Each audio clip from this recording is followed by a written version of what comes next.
Hello, everybody, and welcome to episode 52 of Input Left's Pokemon Diamond Randomizer Nuzlocke. You might be wondering what we're doing up here at this waterfall without having beaten the 8th gym yet. I'll tell you what, when I was grinding our Pokemon for the gym, and they are all grinded, let me assure you, I realized when I came up here fighting the trainers that apparently the Pokemon League area is actually right in front of this waterfall, so we can actually get our encounter right now once my repel wears off. Wow. So that's what we're going to start this episode with. Also, I didn't do any of the seal hunting that you ordered me to do, Joe. I'm sorry, everybody. Wow, I just couldn't be bothered because I had to grind everything like 7 levels anyways, and so, yeah. You still did good work. Thank you for your service to the cause. Yeah, there's actually a couple close calls. One of the trainers on this route had a Wobbuffet, and it very nearly killed me. And then there was like a Latias in the wild on an earlier route that like used Zen Headbutt on Tentacruel that is Pelosi and critted and brought it down to like 3 HP. And I was like, oh man. Wait, can I not get an encounter here? Hello? Is your repel still active? No, it just wore off. Well, oh, all right, right on cue. I was gonna whip out the fishing rod. Yay, a Surskit. Oh, the seals make life so interesting. It's a big change. Yeah. And speaking of seals, we just recently saw the Pokemon Presents for Brilliant Diamond and Shining Pearl. A little more information on those games, and what did it reveal but the return of the seals? Yeah, not just the return of the seals. An upgrade. Like a 3-dimensional Oh yeah. seal. Yeah. Version. That's so cool. They're taking Hopefully they're available before the 8th gym this time. Because that's a very apt critique you issued of the seals previously. All right, well, we've got a female Surskit right here. This is, like a water strider. Yeah. So there's a bit of elegance to it, you might say. It evolves into Masquerain, and Masquerain's whole thing is that like it has like patterns on its wings that look like eyes, and they're meant to like intimidate you, Yeah. It's Any ideas? It rides the blue wave, so That's very true. It skims along the surface of the blue ocean.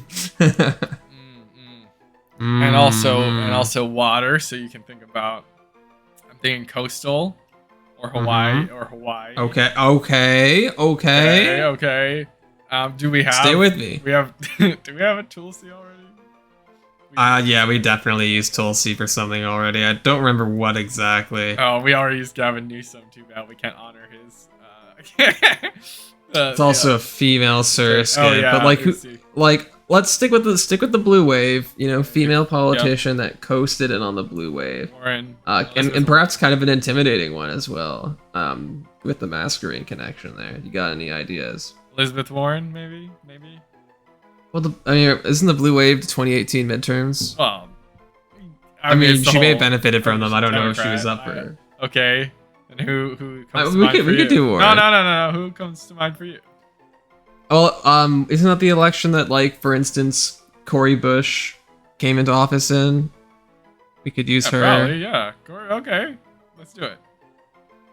She intimidates landlords. All right, let's do it. That's great. So, all right, there we go. Will, you had asked me the other day about what's going on in the brilliant state of Minnesota. I heard a few rumblings, and I'm eager for you to clarify. Yeah, so I wanted to definitely share that on the show, but can you tell me what you've heard? Let's see here. I think I pretty much just read a tweet or a headline because I wanted you to explain it to me. Yeah. That basically said there was this guy, Tony Lazzuto. That's not his name. That's a reference to a video. Tony Lazaro, I think. Yeah. It is very close. And he's apparently some big GOP donor, I guess based primarily in Minnesota, and probably primarily donates to Minnesotan candidates. And he has been indicted on, I think, sex trafficking charges, and Yep. that's just caused a huge uproar for the great state of 10,000 lakes. So 11,000. Yeah, that's pretty. That's part one of the story, and this is a very multi-layered, very exciting story. And if it weren't so, okay, actually, I was gonna say if it weren't so horrible, but actually, right. In addition to it being extremely horrible, it's also like hilarious and brings me a lot of joy. Not the fact that it happened, the fact that Canceled. The fact that they're getting busted for it is like this is gonna become a one-man show. It's so gratifying that like the whole party, the state party, is falling into pieces. But what happened? Yeah, is this guy Tony Lazaro, big donor, mega donor, also like probably a big fundraiser, probably got other rich people in his life to give money. So basically, you know, one of the most a huge chunk of the wallet of the entire state GOP was doing this trafficking, and he's like best friends with the state GOP chair. Oh, hold on, let's do that. Continue the story that we're gonna just go for it. It's not, but they bring battles. I didn't bring a sweat. Sorry, I'm Volkner, the gym leader. They say, oh, he's a nerd because he's electric. So they say I'm the top gym leader in Sinnoh, but that's fine. Do you not remember this character? No. Okay, this character is... he's like ripped, but that's okay. I wouldn't say ripped, but he's in the vein of Lieutenant Surge. Like, he's the kind of cool edgelord, right? Which maybe he is a nerd ultimately, but he doesn't come across as one at first. My name is Dark Jim. You might be thinking of Clement, the electric gym leader from the Kalos region. He is a nerd. He's 100% a nerd. Anyway, I guess we'd better get on with this thing. I hope you're the trainer who will make me remember how fun it is to battle. All right, continue with your story, and I'll just cut you off if there's something like really drastic happens. But basically, you know, this donor is like very close friends with the head of the Minnesota GOP. She's a woman named Jennifer Callahan, and her husband is Representative Jim Hagedorn, who's a Trump, you know, basically close Trump ally, Trump Republican, actually arguably worse than Donald Trump himself, like in terms of his politics, if that's possible. So, and she's already been in controversy before because there's audio recordings of her on the phone saying, you know, her husband, Representative Hagedorn, he's gonna die in a couple of years, and then she's gonna be rich. Like that's the stuff. Wow. Yeah, she actually said. Oh, right, very upfront about it. Yeah. Yeah. So she already kind of had controversy, and now this mega donor who she's very close with, she had to know this was going on. And she said basically, well, he doesn't work for the party. He's just a volunteer. You know, he's a supporter. I work with many supporters, so of course she kind of dodged this. Oh, it's our favorite Pokemon. A lot of baggage there. Yeah, you can say that again. So, there's another layer on this, which is that this guy Lazaro had an assistant that was helping aid his sex trafficking. Oh. Who was a first-year college student at St. Thomas. What? In St. Paul. Wait, the assistant was themselves a young college student? Yeah, young college girl named like something Medina. Head of the... Was she like recruiting like her peers? Is that how this was going on? Presumably, I don't know, presumably. But listen to this. Head of the St. Thomas GOP. Okay, dude. So head of the college Republicans. Pizzagate. She's like, if Pizzagate isn't real, I'll make it real. Exactly. Well, I'm surprised that one shot, by the way. That was... Jinx is so frail.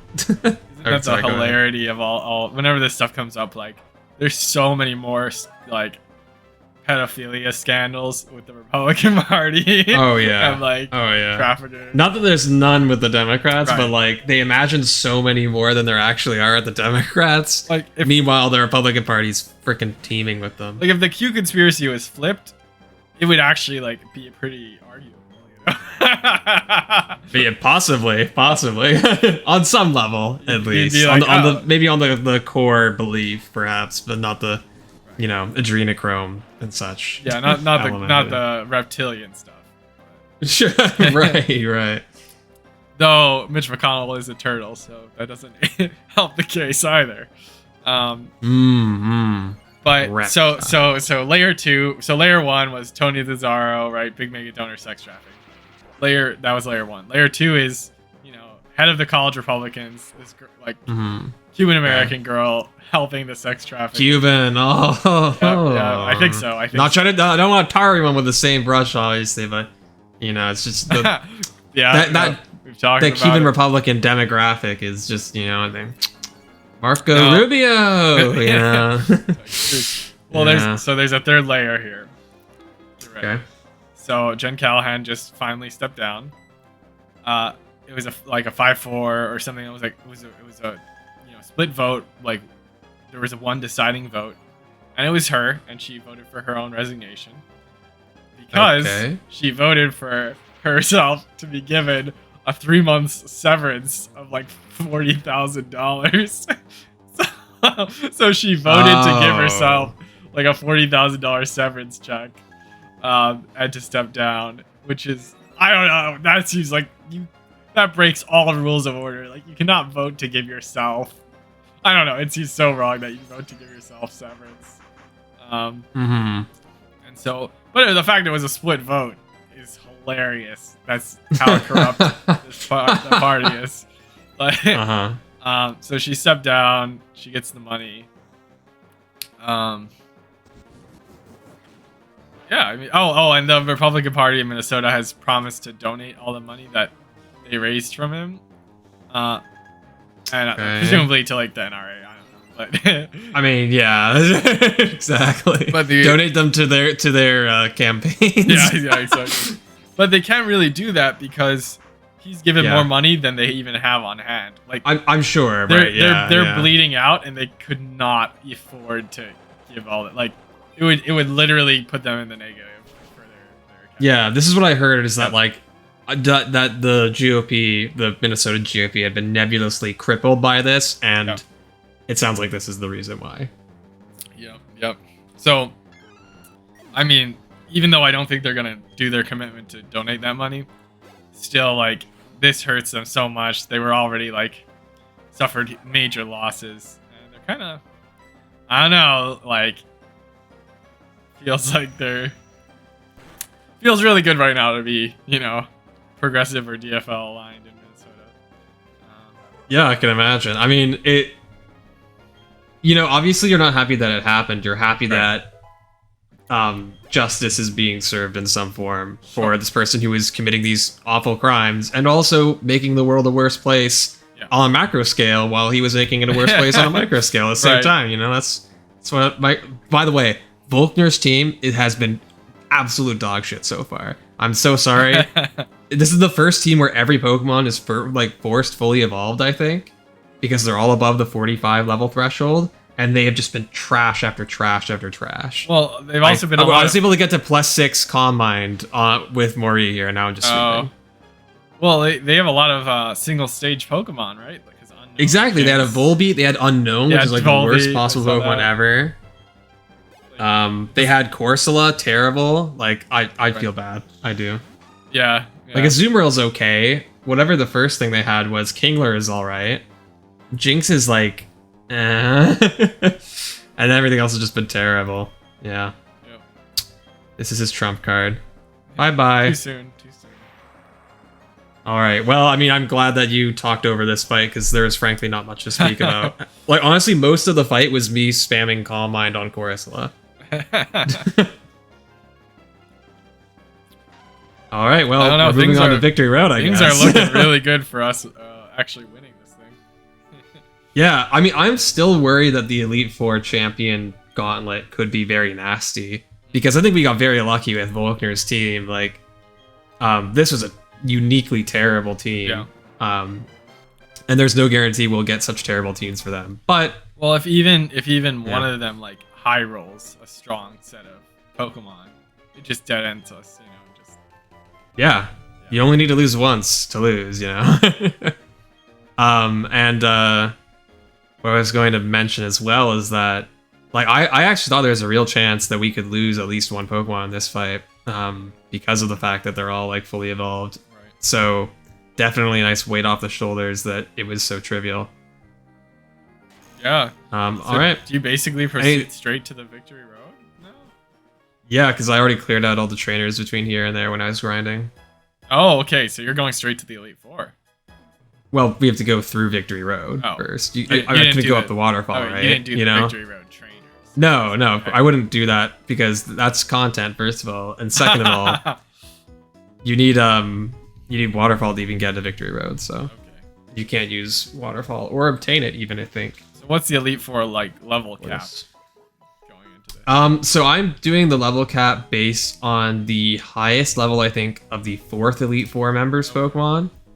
That's what you need to enter the Elite Four. Like, that's the cap you need to accommodate. Right. As opposed to, like, the highest level of the champions, for instance. I went with the 4th Elite Four member.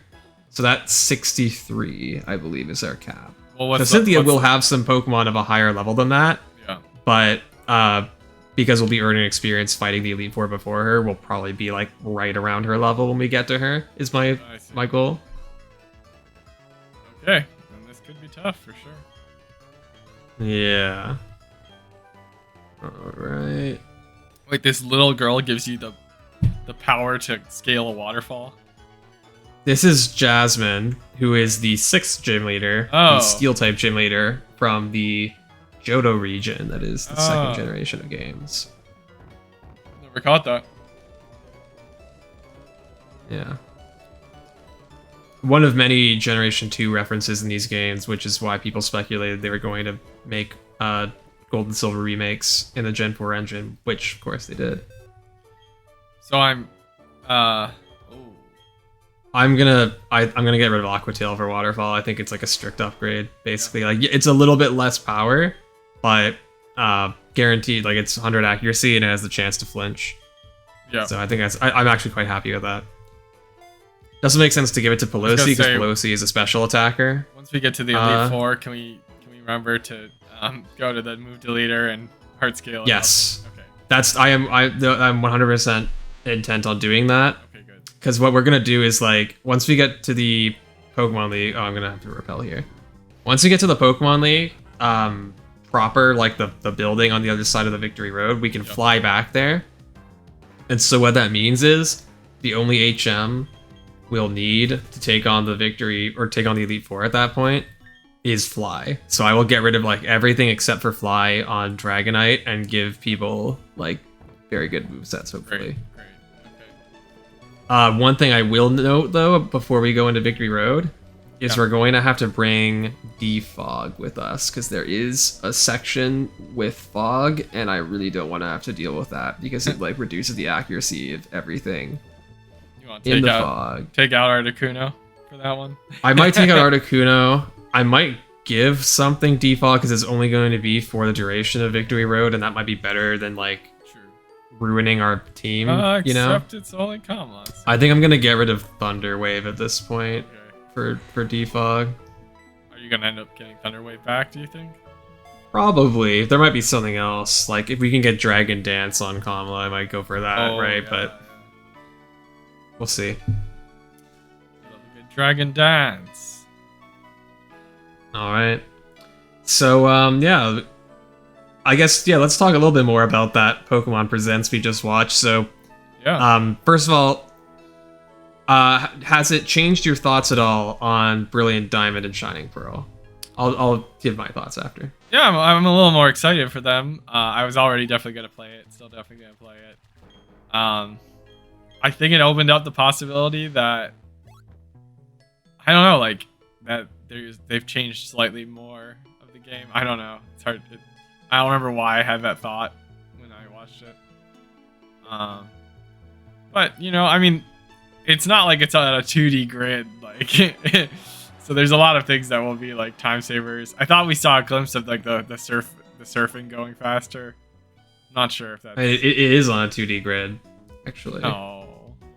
They have the character just running around, like I don't think there's any freedom of movement. I don't remember seeing that. I mean, now you're making me question it. I might be wrong, but I don't think this is like a I think they're keeping the grid in place from what I saw. I don't know. I hope you're right. I hope you're right. But I don't think you are. Well, now I'm really worried because I could have sworn I saw like this dude. Like the moving one diagonally. part of the game where I think that might be true is like the underground rooms that have like the wild Pokemon walking around. Yeah. But I think the rest of the game they're keeping the grid, which is something I'm not a fan of, but that's what they're doing. So. Huh. Well, now, yeah. Huh. Now I'm like, am I spewing fake news? Because I definitely thought. No, I probably should have waited. I just realized I should have waited to get rid of Thunderwave until after we get our encounter in Victory Road. Let's see. Guess What's this trailer probably called? Like Pokemon Presents August 2021 PDSP. Oh, this is our last encounter. Oh, I love Spin Nut. Not that it's useful, but Victory Road. videos. Now I'm gonna just like really quickly scan through it. Sure. While you're doing what that, was the Pokemon Unite announcement? Oh, they're announcing that Mamoswine and Mamoswine. I love Mamoswine. yeah, Mamoswine's coming to the game, and Sylveon. That's the other one. Yeah, Okay. They added Chansey, which I was gonna buy, but maybe I'll save. Blissey actually, but yeah. Oh, you start as Chansey, then you evolve. Yeah. For some reason they don't let you play as baby Pokemon in the game, so like there's no Yeah, Munchlax it's or so Hitmonlee. sad. I love the baby. I don't know why that is. Yeah. You can't even get like Riolu. Oh. Yeah, I see that. Oh, okay, I see in the with the free what is this underground with the Pokemon? Is this a whole new thing? It's a little new feature they're adding, yeah, where like there are certain parts of the underground where Oh, this you is can, like the encounter wild. Pokemon. This is like the wild, right? Like that's what. Yeah, it's like the wild area a little bit. Yeah. So that kind of interesting. area is definitely free movement, from what I'm saying. Right. But I think it might be the only areas. No, I see this dude moving I'm looking at the little chibi avatars moving diagonally. I mean, All right, well, it's designed didn't to catch look that like then. it looks like a grid. Well, it looks like a grid, but then they're moving a little. They do have the freedom of movement. All right. Yeah, I mean, that's good news for me. Yeah. Yep. I wish they ditched the grid altogether, personally, but at least there's some freedom there. Before we move on, let's decide on this Spinda nickname. Pokemon Nintendo Lite. Okay, sorry. Okay. I didn't watch. I just saw the trailers. I didn't watch all this stuff. So, Spinda. All right. Confused. Drunk. A little bit. That's kind of the idea. Drugged. Unique though, because it's the unique patterns, right? Very special. Unlike any other. Red Panda. Okay, okay. Just because this is our last encounter, there are some of the greats that we haven't touched. Yeah. That's true. There are. Did we a end lot. up doing Sarah Palin? Because this would be an excellent. Don't think we have done Sarah Palin. I think we've held off. Yeah, I think this is. We also never got a Hillary Clinton. I don't know if it's wrong, but I would love to call us the Hillary. She's drunk on adrenochromes. Yeah. We could do that. Sarah Palin also would make some sense, I think. I think Sarah Palin would be a little nicer. So. Because you actually like Spinda. Yeah, I do. That's funny. That's funny. But yeah. I mean, I'll let you pick of the two. All right, I think I'm gonna go with Clinton. Nice. All right. Yeah, my thoughts on BDSP from what we saw are basically. Oh. Yeah, make sure you don't mispronounce. Yeah, it, that I don't know if I like that acronym. It makes me. BDSP is it's better than BDSM. That's all I'll say. Yeah. Shining. But it looks better. They've definitely improved it since the first trailer that we saw of it. Like, it looks a lot nicer. I mean, if you It's see still the water, the shading, everything is like it's a big improvement. Yeah, and I'm happy for that. It's just still not the direction of remake that I personally wanted, but I might play it. I might check it out just to see what's fun, what's new about it. But what's more interesting, I think, from this Pokemon Presents is The new information on Legends Arceus that Yeah. we got. Yeah, I think we could be good to talk about that in the next episode. Oh, yeah? Oh, sorry. I thought this was a wild Pokemon, and that would be a great place to cut. Oh, yeah. I will just finish this trainer real quick. And then we'll talk about it. If this close combat doesn't kill, we might lose Mayor Bernie here, which would be kind of hilarious. Oh, In the comments. I really thought that was gonna kill every single time. Uh-oh. Oh, all right. Well, never punished. Are you gonna switch out? No, because Aqua Jet does exist in this game, and I think Kabutops gets it. Otherwise, I'm like close combat definitely kills this thing. But I'll play it safe in case it is Aqua Jet, because maybe Aqua Jet kills me at -1 defense. This thing could have crunch, right? It might. Oh, it does have Aqua Jet. We play around those every time, my boys. Yeah, that's right. I know what I'm doing. I'm a Pokemon pro. Kind of worried it would have crunch and just Oko Maori. I don't think it would ever use Crunch against an Infernape, though. That's the thing, right? Like, you gotta be thinking about that element of it. But did you know you'd killed in one hit with the Giga Drain? Yes, it's very frail and that's quad effective. Okay. Even though Giga Drain's not a super strong move, yeah. Or Hunter. This thing also probably has Crunch, but I think we'll outspeed it and just kill it with Thunderbolt. Bold. I presume Huntail's fast. It looks like a fast Pokemon. Yeah, but Mori isn't slow. You know? Right. I don't know if Huntail's all that fast. In the I was comments, gonna tell you. will you be... Kabutops is. Do you think you'll be getting Brilliant Diamond, Shining Pearl? And what do you think about Chibi art style? For Pokemon in general, any of that. So yeah, stay tuned next episode for our thoughts on Legends Arceus, because we have some hot takes for you. do we? Oh Okay, yeah. all right. Oh Let's yeah. do Well, that. I'm trying to drum up interest in the next episode. Come on. See you next time. All right. See you next time, guys.